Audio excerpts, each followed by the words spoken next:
This is our third in our series, asking the big cosmic question, is there intelligent life out there in the universe? We began with Ursula Marvin 2 weeks ago.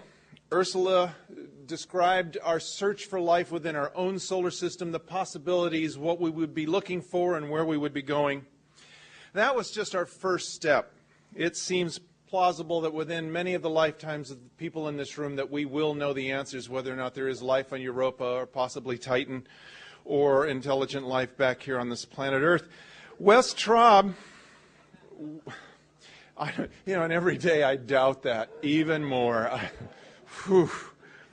Wes Traub last week spoke about discovering those other worlds, what we've found, how we will analyze those worlds, hopefully to see whether or not there is something living there, which is a question for some reason that seems to drive human beings. But tonight is the part 3 that we want to add to all of this, and tonight is a very special evening for me. I know I've seen some familiar faces. You were with us last night in Cambridge. But again, for those of you that weren't, I've felt that I've known Peter for quite a while. Just as Robin said, she knew him through his works. I had known him through not only this book, Rare Earth, and this is not my copy. Whose copy is this? Anybody? Because mine's dog-eared and torn and really doesn't look anything like this. I'd also met Peter, oddly enough, through video when I was working at WGBH and we were putting the Evolution Science series together, and Peter's section was the very first one that we had shot. So I was watching all of this outtake video, and even at that time I said, this looks like a very interesting person that I'd like to meet. And since he's been here and we've had an opportunity to visit, I found that that wasn't true. But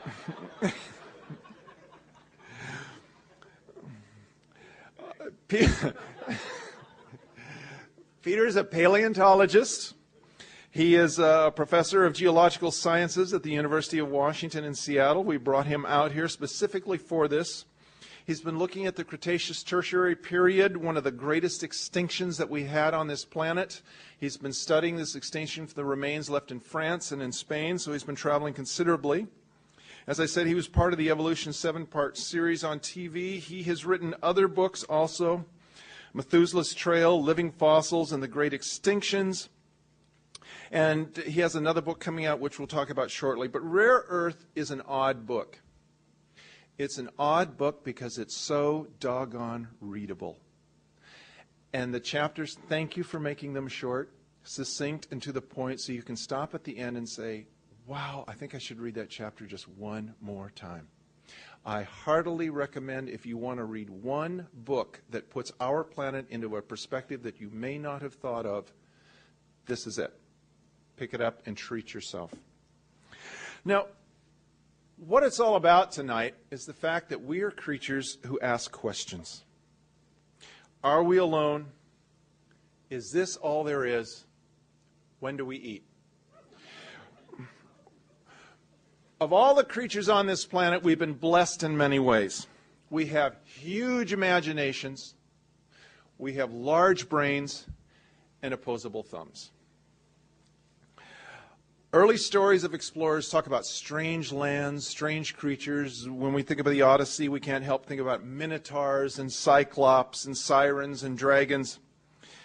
But the big question that awaits us today is what's out there? What's waiting for us to discover or be discovered? Which raises another question, why do we care? With everything that is going on in our little, tiny, petty, jealous, warring lives, what does it matter if there's anything else out there in the universe? I think the answer answers itself. It matters a great deal. For some of us, it brings us hope. For some of us, it brings us an opportunity to ask questions of a civilization and find out answers that we may not ever discover. Could you imagine for one moment asking an intelligent creature from another world, what out there have you seen that we have no idea exists? What out there do you know that we have not discovered yet? Is there a God? I think all of us have something deep inside of us that says we don't want to be alone. And I don't really care if it's like Star Trek and everybody looks the same except for bumpy nose and pointed ears. We simply don't want to believe sometimes that we're all there is, because we as a species, I think, need more. And to answer that question and say, are we alone? Yes, we are. That's terrifying for a lot of people. And that's what comes up with the book Rare Earth. Because Rare Earth puts forward the premise that we may be rarer than we think. This planet that we inhabit, that we pollute, that we change, that we manipulate for our own needs, may be more precious than we ever thought of and more fragile than we ever knew. Out there in the universe, I know we sit back and say the chances for life are infinitesimal. We look at the Hubble Deep Sky Field and we say, galaxies go on forever. There are galaxies out there with more stars than almost all the folks that were laid off at Incon, WorldCom, and Enron put together. But with all this in mind, that we may or may not be alone out there, there's one other last question and one other last realization that Peter is about to address with his new book. And that realization is this: nothing lasts forever. Right now, we are in that one sweet moment of life on our planet. It's taken billions of years to get here, and there's a few more billion years to go. But everything, like parties and even Britney Spears' career, end someday. His new book, The Life and Death of the Planet Earth, is just about the cheeriest topic I've ever heard to release at Christmas time, but that's what they're doing. So I heartily recommend it. I'm looking forward to reading it. But without further ado, I'd like to introduce Peter Ward and let the evening begin.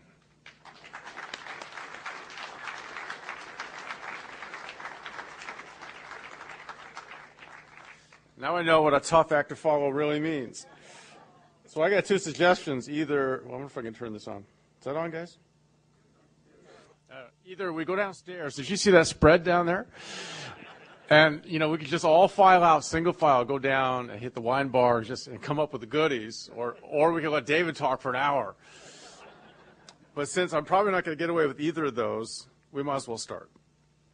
Rare Earth was a reaction, I spoke about this last night, to too many Hollywood movies, too many TV shows, too many portrayals of aliens, and too many portrayals of aliens that seemed chemically and physically impossible. The National Academy of Science has now just convened a panel to investigate what they call life as we don't know it. Because we're getting a handle really with our genomic studies and our imagination on life as we do know it, the three domains of life on our planet, the bacteria, the archaea, and the eukaryotes. But what about chemical types of life as we don't know it? What about silicon life? I mean, it's in TV every night. What about types of molecules of life that seem impossible to us? And yet the more we think about these and the more chemists look at these, we have to admit that there are probably very few ways to make life. Carbon-based life may be the only type of life. Something like DNA is probably necessary for life. And how many ways can you make DNA? The language could be changed. The chirality could be changed. But it may be that when we go out into space, we'll find other life and be surprised how similar it is to life on planet Earth. That chemically, there may not be an infinite variety of ways to build it. Evolution, planetary conditions, of course, will be varied. But maybe when we get to the heart of life, it will not seem so unfamiliar to us. Now, one of the aspects of life that is clear to all of us, and much more clear to some of us than others in the audience, is that it ends. I don't think there's anyone here who has not felt the loss of someone. Our country obviously felt an enormous loss on 9/11. Death is part of our life. We know about it. But how often do we seriously think about the end of the earth? And so what I'd like to do tonight is get away a little bit from Rare Earth, which is really about space. Rare Earth is looking at, in space, how many geographic areas are suitable for habitable planets. But let's ask about time now. Instead of asking about special places in the universe, let's ask about special times in any planetary lifespan. Now, I'll start out this talk with a homily, if you will, that will unsettle some of you, and others will not know what I'm talking about. There are those of you in the audience who go to your doctor maybe every year, every 2 years, and that doctor does things to you. They weigh you, and they take your blood pressure, and they get your heart rate and your pulse, and sometimes they do much worse things to you. But all those things, and they write it in a manila folder with some paper behind it. It gets thicker and thicker and thicker. If you have the same doctor, it gets thicker and thicker and thicker. What is that doctor doing? That doctor is predicting when you're going to die. Now, you know what I'm talking about, those of you over 40 or 45 or whatever. You teenagers, you have no idea. The doctor then is saying, oh, you're going to grow to be so tall, you're going to be handsome and beautiful and smart and all this stuff. But for the rest of us, it's, 5 more pounds. Your cholesterol's gotten worse. And all these lines are going down. And you can raise them up a little, but sooner or later, they intersect some terrible flat line that becomes you, the flat line. That's an awful thought, at least it's an infinite number of years away for all of us, I'm sure, but nevertheless, it will come and get us. Well, that is exactly, for the first time, what astrobiologists are doing to planet Earth. That if astrobiologists are the doctors of planets, the Earth is now being looked at in that type of way. And instead of going year by year, what astrobiologists are doing, because they can't really look forward, although we will by the end of this talk, they can look backward. And they can use geological evidence to take ancient heartbeat, ancient blood pressure, the equivalents thereof. How has the Earth changed through time? Is the Earth that young kid, and the astrobiologists are saying, well, we got 20 billion species now, we're going to have 40 billion in another 10 million years? Or is there a different sense to it? Is the Earth that 45-year-old creature, or that 60-year-old woman, or that 80-year-old man who is descending quickly? And the sad story is that we're seeing that the Earth is far nearer the end of at least animal life than its beginning. That the Earth as a habitable world is on the downhill slide. That this planet is no longer in its youth, it's in quite old age. And that the end of animals is going to come much sooner than any of us think. So with those pleasant thoughts, let's begin with the first slide. I expect to sell 3 copies of this book. First slide, please. All right. We look at this beautiful world that we have, we see its attributes, we know it's water covered, it has continents, it has all this great stuff. And we might ask ourselves, how many of these planets are there out in space, which is obviously one of the most important questions. But the second question is, how long will this planet look this way? How long has it looked this way? And how long until we look at planet Earth and we no longer see oceans? Or we no longer see these white clouds, which are water vapor? How long until we see a quite different planet? If we think about space, as I said, now let's think about time. This is a picture from the very start of the Earth. That's the moon in the back room very close. We see a world that's very different. We did this on purpose. But this really is an interesting point of view because we're beginning to think that the end of the Earth might look much like its beginning. So what is the end of the world? Here's a list just that comes out. Is it your life? When I say, oh my God, it's the end of the world, well, is it me, or is it my job, or is it whatever? We use that term quite often. Might it be the end of human civilization, or human species, or life, or the planet itself? And it turns out that the Earth has many, many ends. And what I'll try to show in tonight's talk is that indeed it has many ends. Oops, let's go back one. Can I go back? Yes. Well, this is what probably the first life looked like. We really do believe that bacteria or bacteria-like creatures were indeed the very first life. And if we look at the history of the Earth, we realize that this type of life was present at least 3.5 billion years ago. It may have been present much before that. It could be that life, as many of us believe, is relatively easy to produce. It could be that life on Earth started multiple times and then was erased totally by the period 4.2 to about 3.8 billion years ago, called the heavy impact bombardments. Then life arose, was wiped out, arose and wiped out, and arose and wiped out over and over and over again. Could be that life never even started on the planet, that we're Martians or Venusians. Earth perhaps was a very bad place 3.5 to 4 billion years ago for life to start. But one of the interesting things about life on planet Earth, it didn't stay in that category. It moved up to this. It went from single-celled to multi-celled, and then from multi-celled to diverse and rich and complicated with millions of species. There's 1.6 million species defined, but nobody thinks it's that few. Perhaps there's 10 million species on the planet. Perhaps there's 30 million species. But we have a variety of them and a variety of complexity. And what a lot of us think is that worlds where the complexity is this rich may not be as common as Hollywood thinks. So the interesting question to us now deals with time in the sense that are those factors which allow the rise of life, or in this particular case, even a subset of life, metazoans, animal life like us, are they the same that allow it to live for some period of time? The chemical conditions necessary to produce life are one subset of conditions. But how can we keep life going on a planet for very long periods of time? And this is, I think, the most interesting aspect of our planet, is that although life began 3.5 billion years ago, or earlier than that, we didn't get animals till 500 million years ago. So we had 3 billion years between building bacteria and building things that we call animals. Even simple animals did not arrive until the Cambrian explosion or just before it. So why was that long lag there? And the long lag was necessary for our planet to build up oxygen in its atmosphere. That oxygenation took a very long period of time to take place. And during that long period of time, what kept us going was the fact that the Earth never got too hot. It never rose above 100 degrees centigrade. It never got too cold. It never froze entirely. The snowball Earth doesn't have a complete freeze of the planet. We never went runaway greenhouse. And that may be why the Earth is rare, is that we have a planetary thermostat. It's equivalent to the warm-bloodedness within you. If you get too cold or you get too hot, you're dead. And our planet stayed at a nice, equable temperature, allowing the presence of liquid water for over 4 billion years. That's what I think makes the Earth rare, is this planetary thermostat. When we lose that thermostat, and we will, the ends of the Earth will soon follow.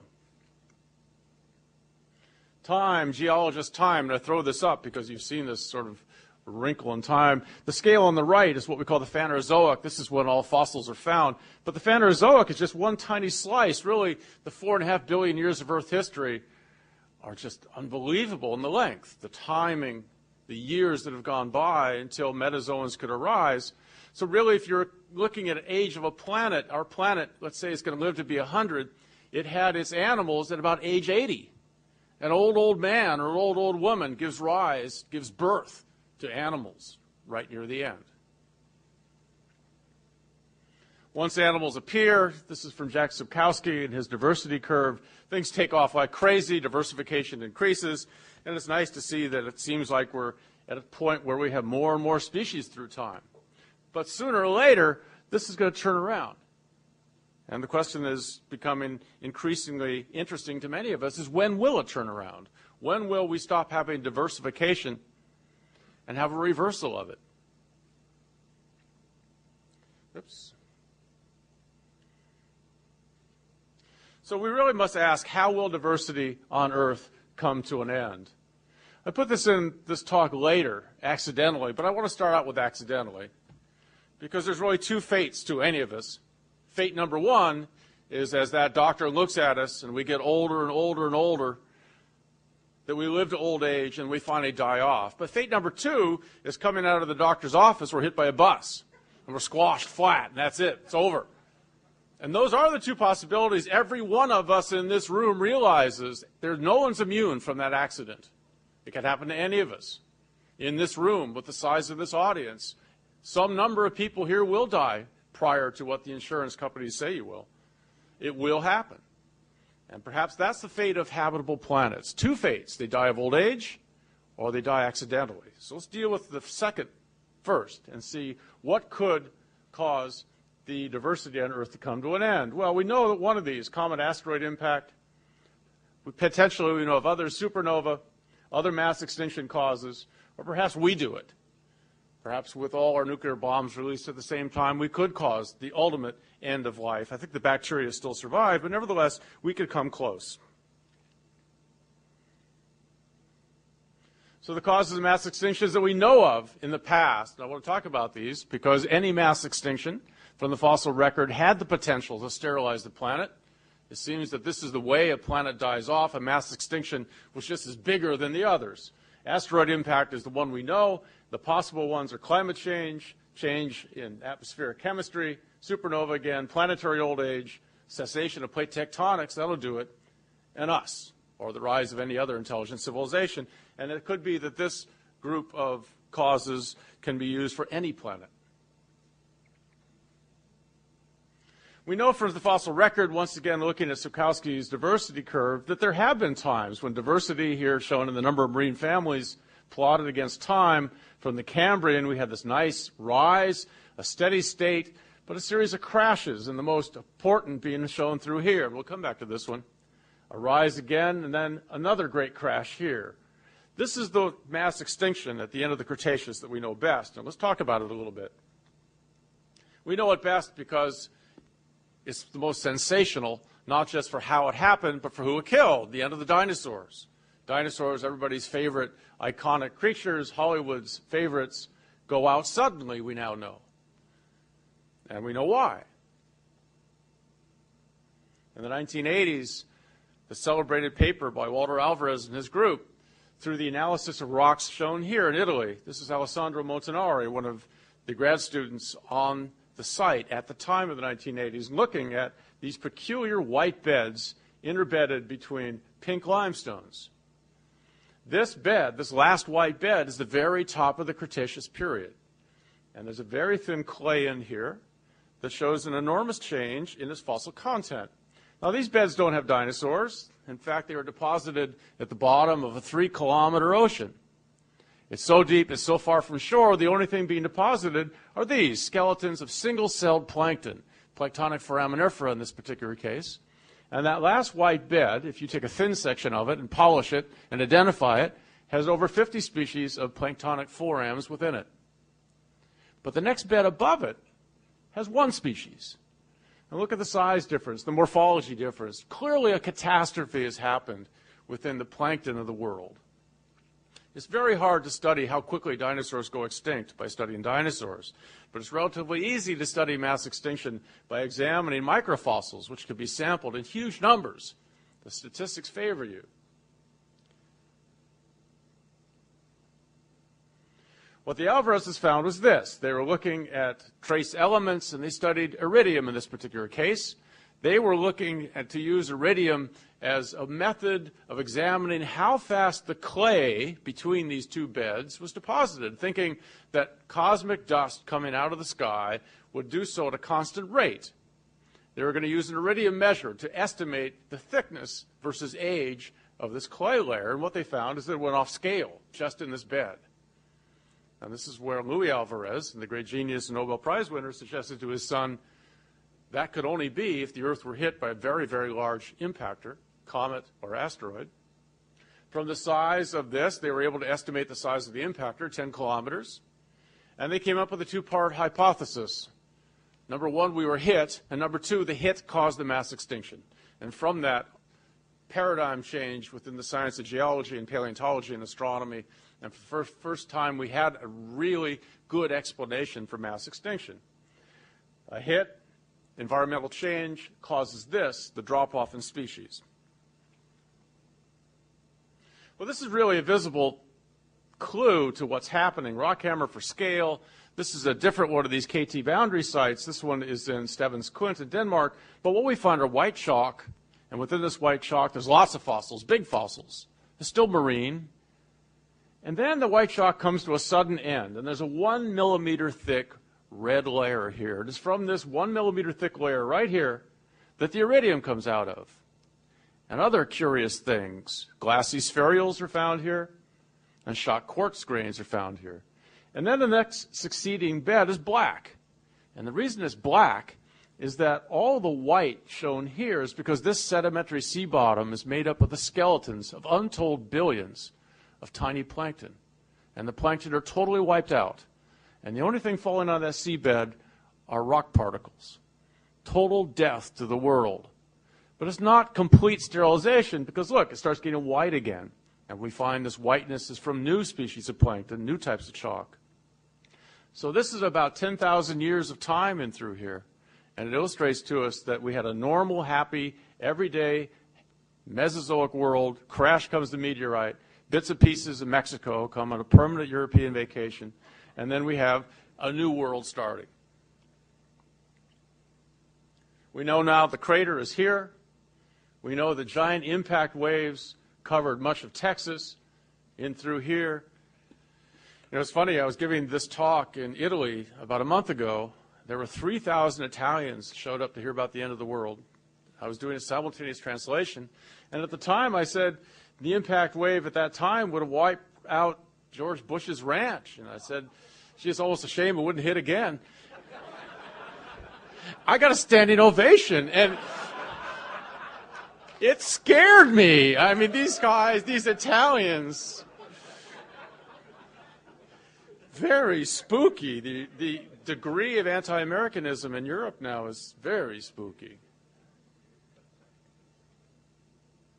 So here's an artist's rendition of what happens.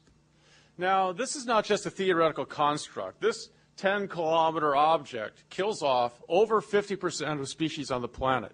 It leaves a 200-kilometer crater, but that's just a 10-kilometer object hitting a giant Earth. That's a pretty small hitting a very big, creating a huge extinction. But there's a lot bigger stuff out there in space. This mass extinction wasn't even the biggest of them all. The biggest of them all is this one at the end of the Permian.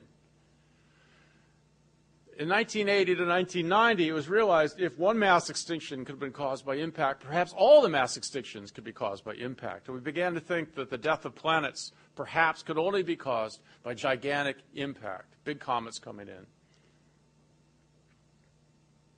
Well, let's go back in time now. Let's move back from 65-million-year-old rocks to 250-million-year-old rocks. And I always throw this slide in to remind myself. This is a Boer graveyard in South Africa. We now moved from Italy to the heart of the Karoo Desert in South Africa, and I've had the privilege to work there for 10 years now. These three graves harbor 4 bodies, and they all died in a very short period from 1896 to about 1898. And there's mom and dad are in one, 2 sons are shown here. There's no cause of death linked. If you go back to the nearest town, a place called Graffinet, in the records there's no cause of death. We just know this family's eliminated in about 2 years. Oh, maybe it's the British. This was the Boer War. But we don't know. We just have a mass extinction of a family, a termination. You can't figure it out. It's 100 years old, no idea what caused it. And the reason I show this is coincidentally, they built their graveyard right on top of a boundary between the Permian period and the Triassic period, which is the 250-million-year-old time of the greatest of all the mass extinctions. One that didn't kill off 50% of species as the KT event did, but one that kills 90% of species. Now we're getting much closer to planetary sterilization. So surely this must be impact, right? And even 2 years ago, we had in the press indication that the Permian ended with a great extinction caused by an impactor, and we had buckyballs thrown about. Buckminster fullerenes, carbon-60s, which were a new indicator of cometary impact. And yet we cannot, no laboratory in the world has been able to replicate those results. And in science, if you can't replicate it, it ain't true. In this particular case, no one can find any evidence of impact of a 90% species kill that's related to extraterrestrial causes. So what did it? Well, we have lots of bodies, and the bodies at the time are our distant relatives, mammal-like reptiles. Well, there's been no movie ever made about mammal-like reptiles. Culturally, these things are invisible. And yet, prior to the age of dinosaurs, they're the dominant land animals. This is about 2 feet. It's a Dicynodon. There are big, nasty ones. This is the biggest carnivore of the time, or Gorgonopsian. This is about 1.5 feet to 2 feet, the skull. So we're looking at about an 8 to 9 foot creature that would have looked partially like a lion, but more like a lizard. So we're looking at a time when mammals aren't yet mammals. They're going from reptiles to mammals, but they're really on the verge of becoming the age of mammals. This is 250 million years ago. So that age of dinosaurs is a colossal mistake. It should have never happened. There would have never been an age of dinosaurs except all these guys get wiped out. And what did it? If we want to understand planetary health and what kills planets, we might better know what is the nature of something that kills 90% of all species. Some of them are big. This is my little son Patrick being menaced by a plant-eating dicynodon. I mean, these are not trivial creatures. We have things as big as dinosaurs roaming the planet, and they're wiped out in very short order, and a comet and asteroid didn't do it. Child abuse. So here's a view of what the stuff might have looked like. They're four-legged, they're maybe scaly, they're not quite warm-blooded yet. Gaze ye upon your distant ancestors, because that was us. And here's what we think the world looks like at the end. Our best guess now is that what happens is that the Earth, all the continents coalesce together, and when they start pulling apart, when Gondwanaland, ancient Gondwanaland, and this huge supercontinent tear apart, a huge amount of carbon dioxide goes into the atmosphere, and in so doing creates a time of heat that would be unbelievable to us. This is ancient global warming. Could global warming cause a 90% extinction? And if it can, maybe we ought to think about SUVs. Now, happily, not everything dies out, and this is a find I made on one of my last collection trips there. This is a pen for scale, so this is tiny. This is about the size of a robin egg. It's an itty-bitty little skull just coming out of, this is what paleontologists have to find. You have to find them before they erode too much, but they have to have a little erosion or you never see them. And so here's his eye socket. He's got some little teeth here and little teeth here. This thing survives. This is in lower Triassic strata, and this is your direct ancestor. We are here in this room having this talk because this creature doesn't die out in that great mass extinction. This is a carnivore which gives rise to us, called a cynodont, and it is our stem ancestor which does survive this. So this one species gets through and gives rise to true mammals. If that species doesn't get through, what's the world like now? Who knows? But not like it is now. So we have these really sort of near-miss events in the lifetime of the planet. Well, there are bigger things out there. The KT kills 50% simply because it's only a 10-kilometer object. What if we were hit by comet Hale-Bopp? We would definitely not be having this talk. The bacteria would be saying, "It's ours again! They're gone! Thank goodness!" All right, we're running the crowd out of the audience now. I'm sorry. But it's the truth. If Hale-Bopp had hit us, there would not be animals on the planet. Hale-Bopp is so big, it would have sterilized animal life. It could potentially sterilize all life, but I think the bacteria would have survived it. But anything bigger than a paramecium would be dead on the planet. And the point is that most planetary systems have lots of comets out there. We have lots of comets out there. And what keeps us from getting bopped over and over and over is Jupiter. Our Jupiter protects us. Jupiter, it is estimated, keeps a majority of comets from hitting us. And we had the privilege in our lifetime with comet Shoemaker-Levy going into Jupiter to see that process. Jupiter is our planetary protector. In planetary systems, without Jupiter's, impact rates would be as much as 10,000 times higher.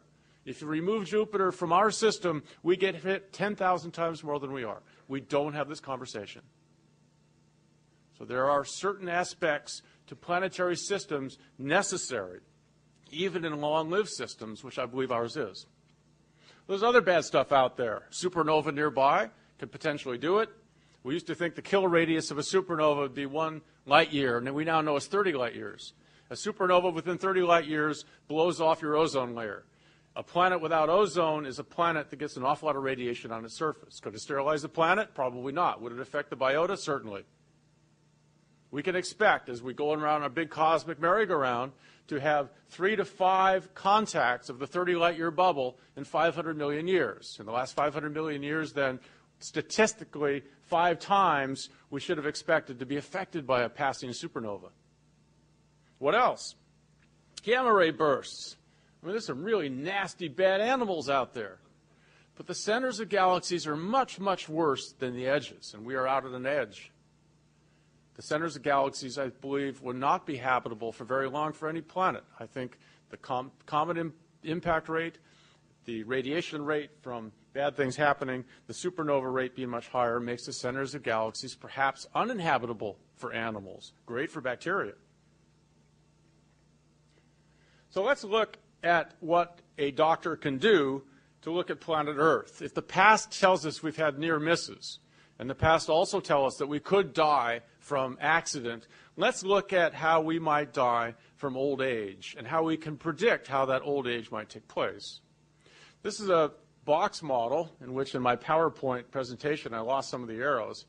But these are the variables that a series of coupled equations take into account to produce estimates of the future habitability of the planet. And there's two aspects to it that are most important. Number one, how much carbon dioxide will be in our atmosphere? And number two, what will the temperature of the surface of the planet be? Well, temperature is kind of a nasty deal. I used this example last night, those in the audience.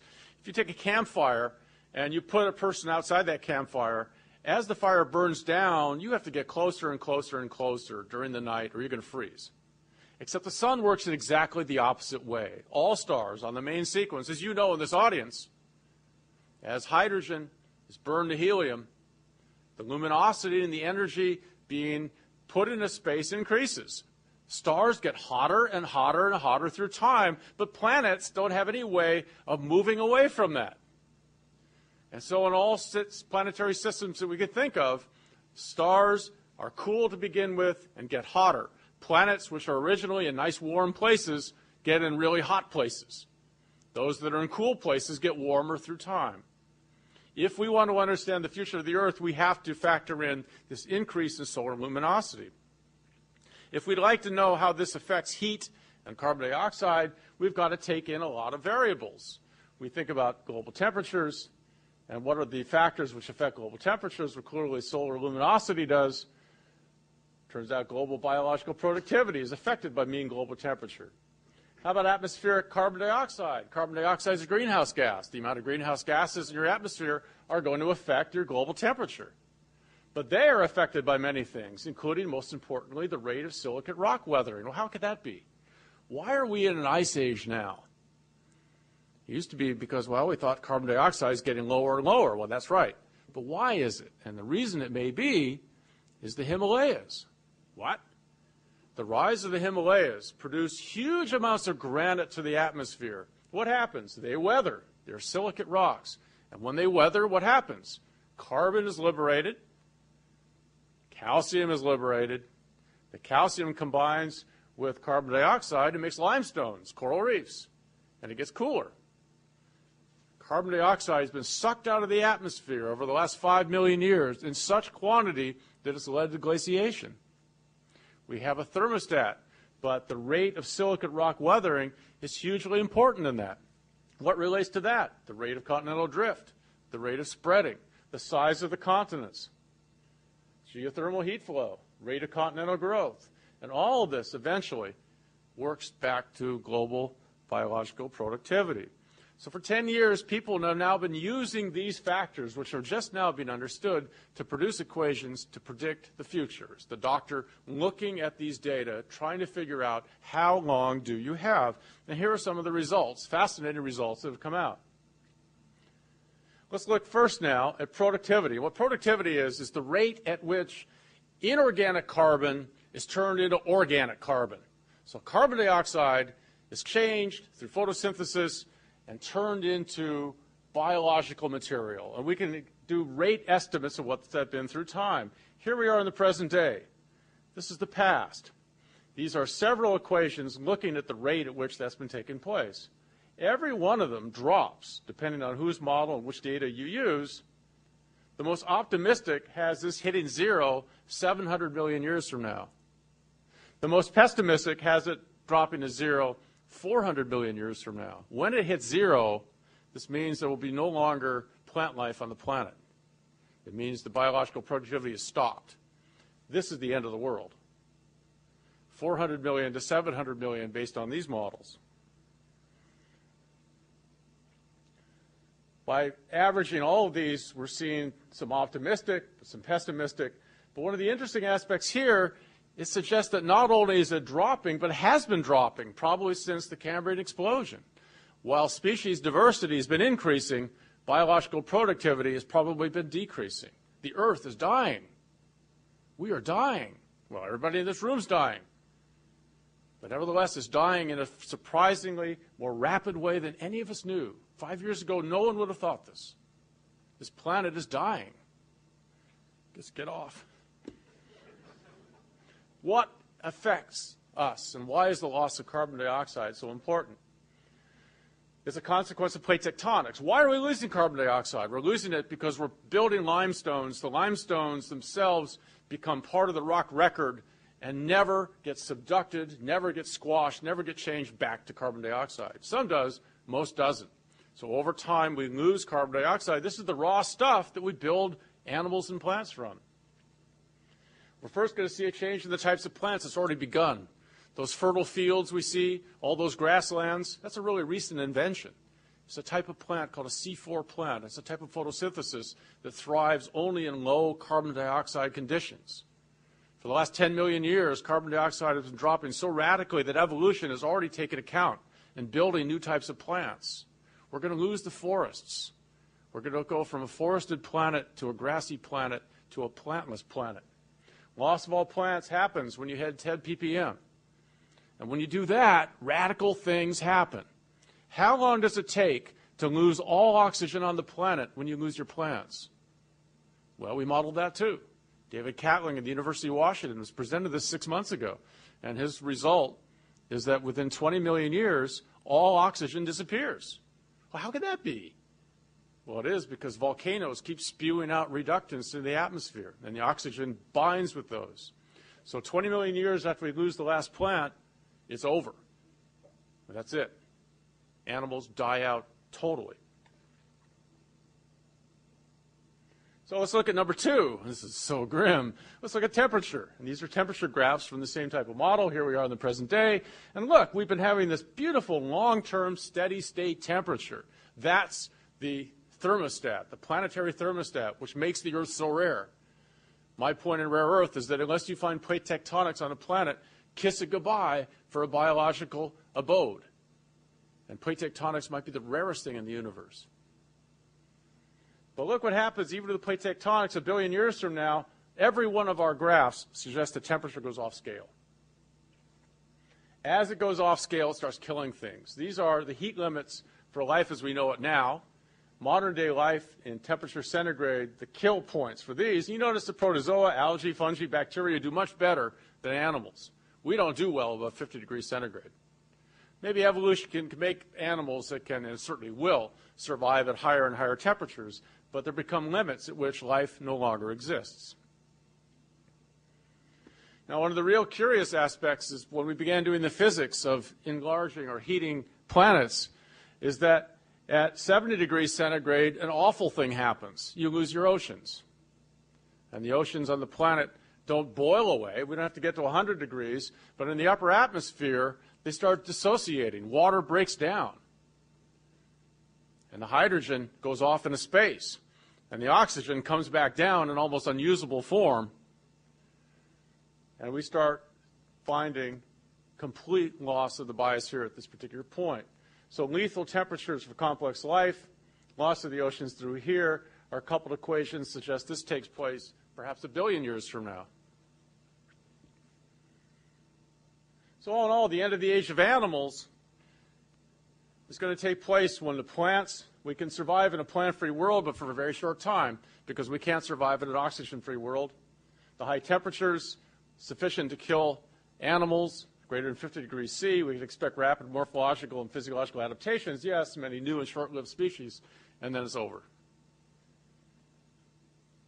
So then we have to think about the concept of devolution. As these awful consequences take place, what does the biosphere do? It devolves. It's no longer this great diversification, it's the change, the reversing the flow towards biological complexity to biological simplicity. Ecosystems simplify, species disappear. Lots of new species not lasting very long. The tree of life as we know it now, we have to start thinking about how the tree of life will be pruned. Gerontologists of life we've become. It's terrible. So here we are here, right here. This is from my friend Don Brownlee, made this diagram. And we started thinking about what goes first. Well, it's the heat-tolerant stuff survives. And as the tree of life is pruned, we start losing stuff until we're down here. We were here. How long can humans survive? Can we keep going right till the end? Don't know. Here's a view from my friend, the great artist Alexis Rockman, and his portrayal of perhaps life near the end of the age of animals. And we still have a human footprint here, so we're hopeful. But the whole aspect of this suggests to us that we are in this brief moment. We call it the age of animals. And the age of animals is because of this rising temperature and because of the drop of carbon dioxide sandwiched between the great first microbial age and the second microbial age. Because once animals are gone, we go back to this. Now, the end of the world may take place, in my mind, when animals go away, but it's certainly not the end of life. Earth goes on for billions more years. No oceans. But deep in the rocks, we probably still have microbes. We know, this is from a basalt at Hanford, this has been enhanced. Each of these red little blips is a bacteria taken from 2 kilometers deep. This is the deep microbial biosphere that Tommy Gold first talked about. This is what life will be on planet Earth in these days. It won't be on the surface, but our planet will still be alive in its deep catacombs of basalt, areas where water is not yet dissolved away. And for billions of years, this takes place. But there's always an end to everything, and this will be the final end. This is the age of the sun in billions of years. So about 7 billion years from now, the sun gets very large, very fast. The sun's brightness here, relative to now, goes up in a series of spikes to 1,000 times as bright, and 1,000 times over and over and over 500,000-year cycles. And it expands very much in size. It goes red and expands out to the orbit of the Earth, just about where the Earth is. So it's not quite known if the expansion eats up the Earth, but the Earth is so close to it, the Earth becomes tidally locked and just gets baked out of existence. That's the end of the world. Well, it's another end of the world. That's probably the end of life. Is that the end of life in the solar system? For those of you who take a religious bent and like the concept of resurrection, when we get to 12 billion years after the formation of the solar system, there's one last hope for life in the solar system, and that's Titan. Titan is a big mess right now of organic chemicals. The Cassini mission is going to go by. Jonathan Lunin from the University of Arizona has championed Titan as the last refuge for life in the solar system, the last place where life once again can evolve. Because when the sun goes red giant, Titan is at the correct distance for the energy to make it a nice Earth-like temperature, allowing the presence of liquid water. It is upon Titan that for a very brief period, we could once again have life. This could happen for perhaps 200 million years, and then the red giant shrinks back down, we become a dwarf, and Titan life itself dies off. And that's all that's left. Well, this is kind of a grim message. And the problem is, when we look out in space, we see lots of these grim messages. M dwarfs are all over out there. There's lots of evidence of star systems that have gone through their life, have died off, and civilizations perhaps that were once there, animals that were once there, are no longer there. The message is even grimmer in some results. All that's hundreds of millions of years off. No big deal. But I suggest to you that something coming at us is not hundreds of millions of years off, not even thousands of years off potentially, but could be staring us in the face, and that's the end of the interglacial.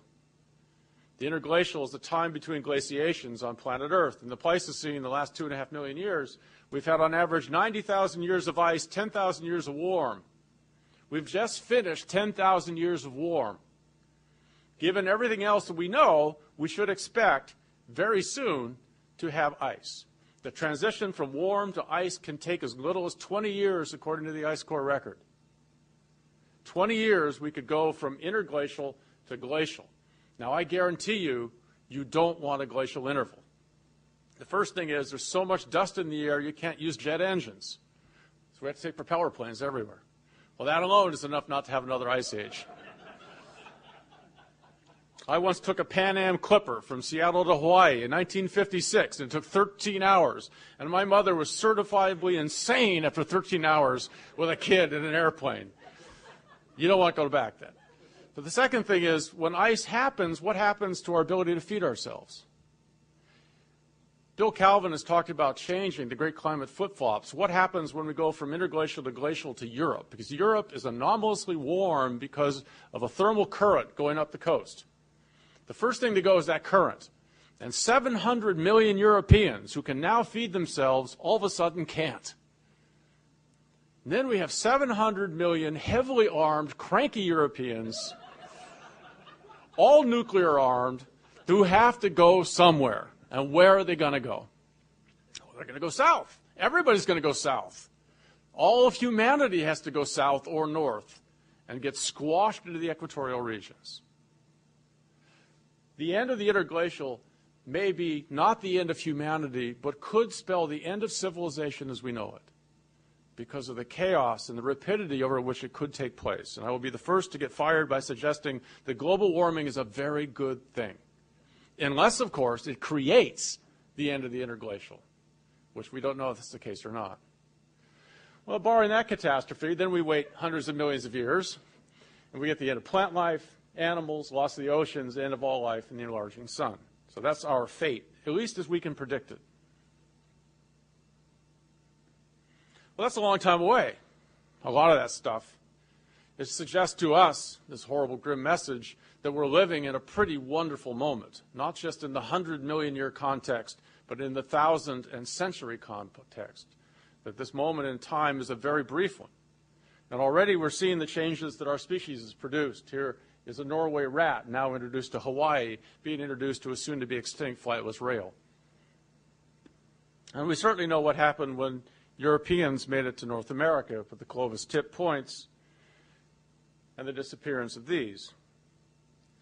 So I guess my message here, try to be as upbeat as possible. It's almost like new age, squishy, and I hate that stuff. But nevertheless, really appreciate this moment in time, this moment in your lives, because all of you will be a year older next year.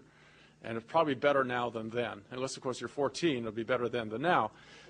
But for all of you who go to the doctor with that downward spiral, just as our Earth is, this is not a bad moment to be here. And I appreciate your coming and listening. Thank you.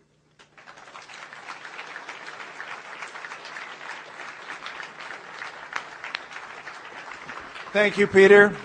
We're going to take some questions in just a moment. I'm going to ask you to please stand up and speak loudly. We will repeat the question so that all can hear. So let's start with some questions. Who's got some really good questions? Or bad ones. We'll take those too. First row. Hi. Earlier in the slide presentation, we saw a slide that showed two graphs against each other, one showing the amount of iridium in that small slice of sediment compared to the extinction. Right after it got out of that area, there was like a plateau of life and then another drop-off again. Can you explain what that was about? Yeah, what we're looking at there are both new species arising and survivors. So in that particular slide, we're looking at microfossils. And as things die off, others arrive to take their place. So this plateau and this reorigination is a natural part of every mass extinction. Things hit a minimum, and then they go off again. Question, please. The amazing stability of temperature on this planet, would you say something about why? Yeah, I alluded to this, and I didn't want to go into it in detail, but I think I will here. I keep talking about plate tectonics. We know what that is. That's a case where the Earth at spreading centers pulls apart, new magma comes up. But in areas, other plates descend down. Off the Pacific coast, this happens. Off South America, the Andes Mountains, we always get mountains in front of it. And as plates dive down, they carry with it limestone and rocks and other material which partially melts. That melt comes up as granite. It also comes up as carbon dioxide. We recycle then the calcium carbonate and the granite material itself so that as this material dives down, the raw materials necessary to build limestones are brought back to the surface again. When the Earth gets warmer through too much carbon dioxide, we build lots of limestone. That's why we find in the tropics coral reefs and not in the cold areas. If the whole world gets really warm because of too much carbon dioxide, there's lots of limestone everywhere. The limestone pulls CO2 out of the atmosphere And this particular process lets us bounce back and forth at a constant temperature. It's just like a thermostat. Your furnace, it overshoots a little, it then gets cool, it gets warm, it gets cool. Carbon dioxide in the atmosphere makes us warm. Pulling it out through limestone formation makes us cool. It's this process that only can take place because of plate tectonics. On non-plate tectonic worlds, we don't think it can happen. Why do we have glaciation? Well, glaciation is when screw-ups occur. And the screw-up that occurred is that if you get too much weathering, you get much more calcium going into the system. You build enough limestone to really pull it down. When the Himalayas went up, the Himalayas are an aberration. It's the thickest continental crust in the world. A continental plate went up at a continental plate. That rarely happens. The Himalayas, the tallest mountains in the world, are eroding so fast, they're causing CO2 to get sucked out of the atmosphere faster than it normally does. It caused a big dip in CO2, which cooled us enough to create glaciation. And how long will that go on? Another 2 to 3 million years. And hopefully it's over. So we should all buy extra meat. No, but I mean, this is the nightmare scenario because it's a coin flip right now. The coin flip is if we don't do anything and we dip into glaciation, we're screwed. But if we do something, it could also dip us into glaciation. We don't know if putting CO2 into the atmosphere through man-made activities is going to create a glacier faster or slower than otherwise. We don't know. It's a total coin flip. If we do the wrong thing, we're going to create the glaciers. By the way, there's a Hollywood blockbuster for next summer about this scenario. We do the wrong thing and the glaciers come. This is a Spielberg movie. You've heard it here first. Question in the back, please. You. Yeah, you. Given that bacteria has survived through a lot of bombardments and a lot of the life of the Earth, is your position then that bacteria can form fairly easily on other planets? It's my guess that life is easy to form. I think it formed over and over and over on this planet in the heavy bombardment period. The scary thing, of course, is no one in a laboratory has been able to do it since. But given the amount of time, if you think of the conditions necessary to do this, having millions of years, there's no laboratory chemist who has that time period to play with. Given that said, this is why I think that bacteria are probably pervasive throughout the universe. Plus, they can move from place to place pretty readily. The experiments from Caltech now, they've got big guns and bombs. They put bacteria in these shells and they explode them against walls, simulating impact conditions. They survive. They can survive if they're buried a little bit in a hunk of rock. So from Mars to Earth, a living bacteria easily makes it. This is panspermia. Sooner or later, you've got to come up with a thesis, a hypothesis of how life started in the first place. But once started, it can move around. I think this is pretty clear. Question, please. What effect does the on destruction of the tropical rainforest have on the survivability of the planet? Yeah, what effect does tropical rainforests have on the survivability? It's a couple. As we remove rainforest, that soil is very thin, and it gets replaced quite often by bare rock. And that bare rock itself changes the albedo of the planet, the whole ratio of sun hitting. Forests absorb a lot of light. Well, a lot of light bounces back into space once that happens. Secondly, we remove, obviously, the amount of oxygen that's present. I think the oxygenation question is also a very key one, and one that I think is very scary for us. Everything we're doing is probably wrong. Yes, little girl back there, big girl. Oh, I didn't mean to call you a little girl. Could you clarify what you meant by, what would happen with Titan? Yeah, well, this is a guess that Titan will get warmed up when the sun goes red giant. And Titan right now has frozen ethane on it. Ethane is a petrochemical. It will become an ethane ocean. If you want to have the formation of life, we think that having these long-chain carbons already present is probably as good a way as any. So it's got all the chemical constituents that we think life needs. It just doesn't have the temperature. So when the sun gets very big, it will have that missing ingredient, and it has a chance for building new life in our solar system. One more time. Question, please. You said that during the erosion of the Himalayas was causing glaciation because of the sucking out of the CO2, yet we were describing that we were in an interglacial period. Which is it? Yes, that's a great question. Well, we're right at the edge of having the whole world covered by glaciers and not. Well, it's not just the Himalayas themselves. There are also orbital aspects. And there's a Russian named Milankovitch who looked at, a long time ago, cycles, and the various orbital cycles themselves makes us slightly warmer and slightly colder. So we go in and out of these just cold enough to let the glaciers form and just warm enough for them to melt. But the whole question, the reason we're right on that knife edge, is this Himalaya business. It brought us down to a temperature where orbital parameter changes could lead to just variation in temperature enough to create glaciation or not. Question, please. Yes. What is the current acceptability of the snowball Earth hypothesis? Well, since it's in my book, it must be true. Next question. No, all right. One of my best friends in the world is Joe Kirschvink, and he invented the term years ago. And then, of course, Dan Schrag and Hoffman really came along and got the isotopic data, which has made it very interesting. It's still a very hotly debated topic. Almost everybody believes that we certainly had a lot of cooling taking place. The battle lines are how deeply frozen was the ocean? Was it completely frozen? And were the continents frozen? Or did we have big bare patches? Because all this is like the whole albedo aspect back and forth. So yes, everybody suspects that we got cold, but just the degree of cold and how much glaciation is the fight right now. There's two big camps, and this will take 10 years to sort out. Question, please. I would like to know if you could expand a little bit on this statement you made about Jupiter attracting all these comets and therefore protecting Earth and various other planets, I presume.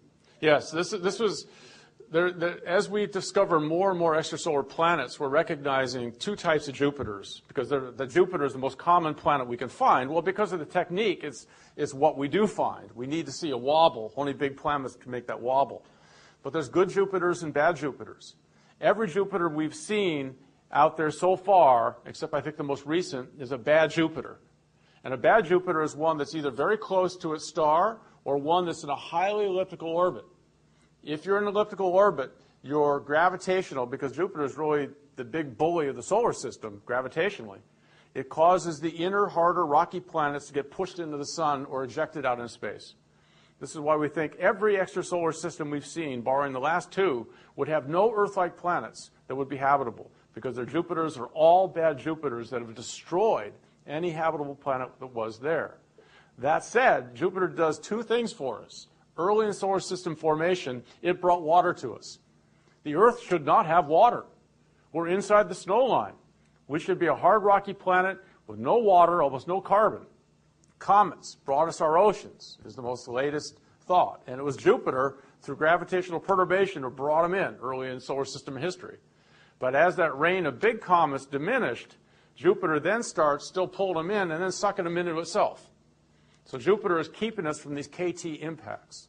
I was at Harvard today talking to my friends, Charles Marshall and others, and in a graduate seminar I asked the question, how much impact is too much impact?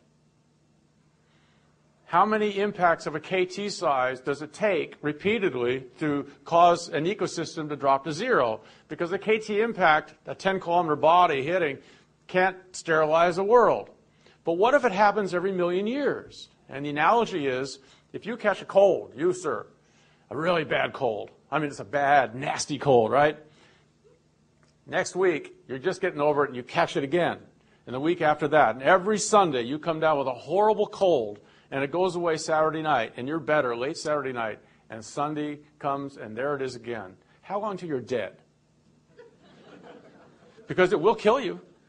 I mean, it will. It's just, you're going to lose weight. You just blah, blah, blah. Well, the analogy is the same with impacts. If you repeatedly blast a planet with impacts, sooner or later, your ecosystem simplified to the point that some other catastrophe carries them away.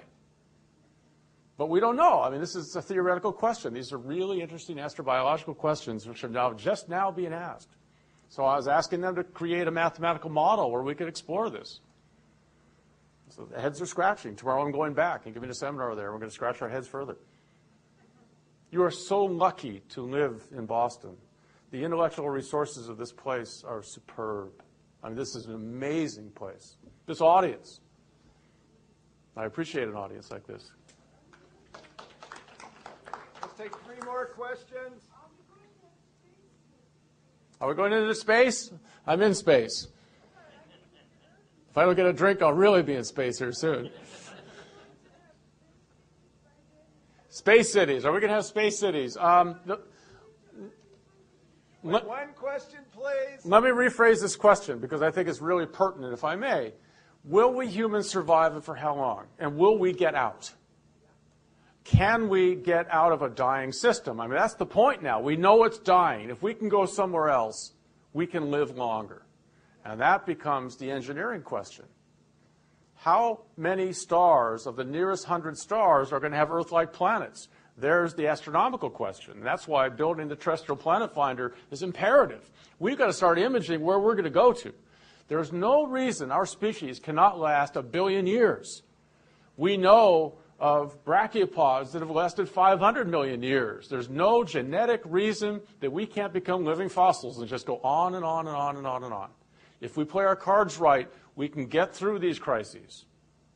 If we play our cards right. Doesn't look like it now. But nevertheless, it's a sobering thought.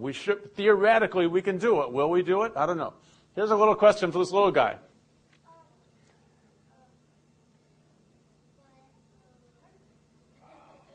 That's going to be a tough question, too.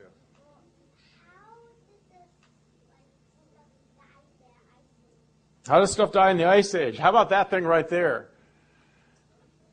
Well, humans killed a lot of them. It turns out if you kill 2% of the baby mastodons every year, then in 700 years, they go extinct. It's really quick. It's really quick. So we're doing the sharks right now? Yes, we're doing the sharks is right. Question, please, in the back. A little mixed up. I came in worried about global warming and the rise of carbon dioxide. Worried about dropping carbon dioxide in glaciers. Carbon dioxide has been dropping for the last 500 million years and will continue to do so. It will kill us. The rise is recent. We have to figure out a way how to keep carbon dioxide high enough to keep plants stable and yet not so high that it tips us into glaciers or worse. I mean, this is an engineering question that we have millennia to think about, but it is something that we have to face if we want to survive. Question, please. This last one. When you show us the picture of your student, or you looking at the 3 colored rocks, Yep. you can tell the age of those rocks a couple of billion years ago. Yep. What the method you use to dating those rocks? Okay, great question. How do we know the ages of rocks? Those particular rocks we cannot get an absolute age date on, but we know from the fossils that they're equivalent in age to other rocks that have ash flows in them. You can only get an absolute age date if you have a volcanic rock that has within it radioactive breakdown material, then you can date that. So when we find interstratified volcanic deposits and sedimentary rocks, that's our dating methodology. And we have that. We have lots of that. Sam Bowering from MIT, one of the great heroes and one of the great Boston scholars, has revolutionized this field. He's one of the reasons I'd love to be here. Question, please. Oh, come on. Boo, I want to talk. Peter will have a chance to talk. Peter will also have a chance to sign his book, and we do need to do that. I would like to, before we finish tonight, you can take one more question if you want. That's okay. Yeah, but before we go tonight, one more. I want to say a lot of people worked very hard to put this on. I'd like to say thank you to Caroline Angel, Caroline, Robin, Ruth, Christine, a lot of folks, and I know I've left some people out, but they've worked very hard to put this series together. Now, Peter will take another question. Shoot. I was certainly glad I came today. I thought I had to worry about the sniper, but my question is with the decrease of carbon dioxide over time, how good is that modeling? Are there any unforeseen things like increased volcanic activity? Yeah, thanks for that question. That's a very good one. I mean, all of these, I stand here glibly and throw up these numbers. The models are 10 years old now. They come from 4 or 5 groups.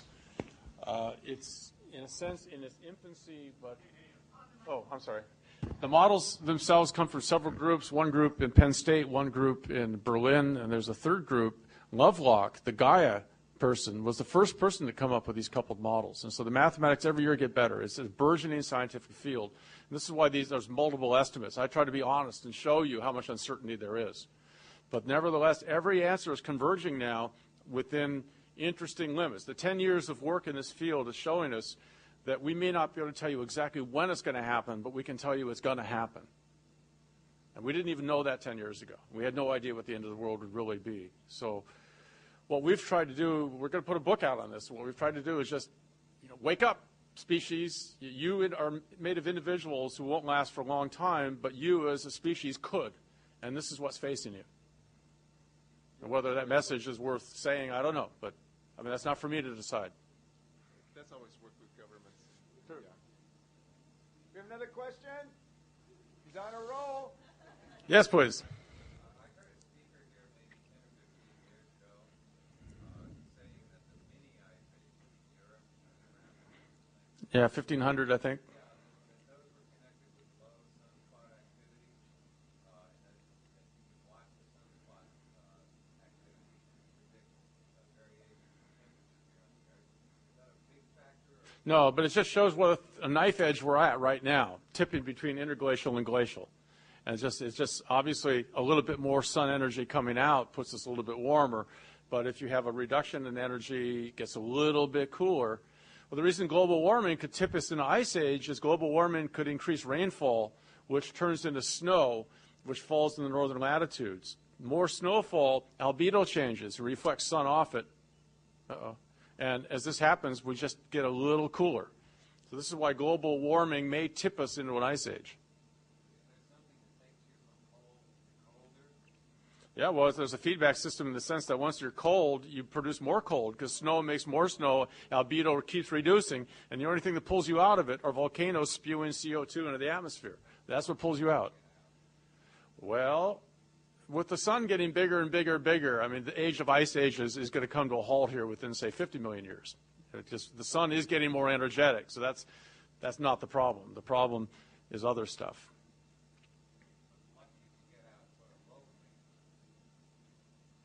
Boston's cooked, by the way. Well, not Boston's frozen. Well, so Seattle, where I live. Question there in the back, please. You know, I didn't even get to that, and there's two things that are very cool. The models suggest that we're going to go back to the Permian configuration 200 million years from now. So what I talk about in the book and didn't have time to here is that we're expecting another major mass extinction in 200 million years, equivalent to the Permian mass extinction when 90% dies out. So that's another big hurdle we have to jump over. No, we got enough radioactivity to keep us going, but the scary thing is that there are various models on when the core freezes. The core is liquid. It could freeze up. When that happens, it stops plate tectonics, and that could happen in as little as 200 million years to more common estimates for 2 billion years. That one has huge error estimates, but that's very important. Plate tectonics stops, I mean, that's the end of the world. If I don't get dinner, it's the end of the world. Question.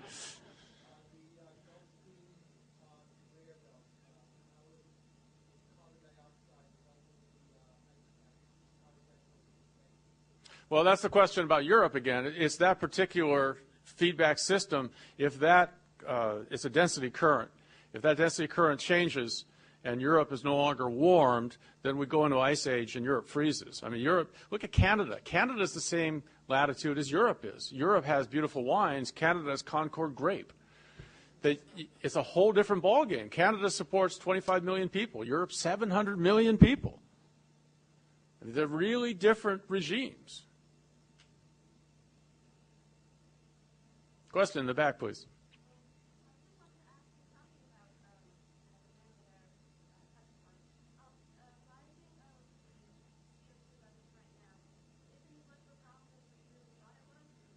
Well, it is. If it turns us into a new glaciation, say 15 years from now, we'll look back and say, "Oh my God, we let that happen."